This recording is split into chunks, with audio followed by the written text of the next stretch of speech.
তো আজকে সকাল সকাল আবার চলে এসছে বাড়িতে অনেকগুলো মাছ। আমার সব মাছ অলমোস্ট ধোয়া হয়ে গেছে। এখানে আছে বাম মাছ, মাগুর মাছ, আর আমি ধুচ্ছি এখনও কাতল মাছ। আর আজকে পাবদাগুলোর সাইজ ভীষণই বড় ছিল। তারপর আমি দেখছিলাম হচ্ছে লাইভস অফ লিম্বাচিয়া আর কফি আর কেক নিয়ে বসেছি। কেক আমি হাফ আগেই খেয়ে নিয়েছি। আর আজকে আমি করছি হচ্ছে ব্রাঞ্চ, কারণ দেখো ঘড়িতে বাজে এখন 1:45।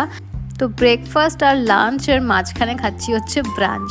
দুপুরবেলা খাওয়া দাওয়া সেরে আমি আর আকাশ বসেছি এখানে আইসক্রিম নিয়ে, আর এই ডাব্বাটা আমি আর ও একাই শেষ করে ফেলেছি।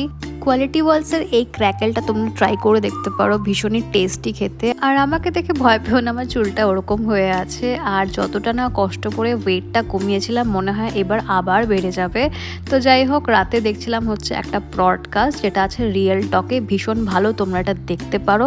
দেখা হচ্ছে খুব তাড়াতাড়ি আবার একটা নতুন শর্টসের সাথে। টাটা।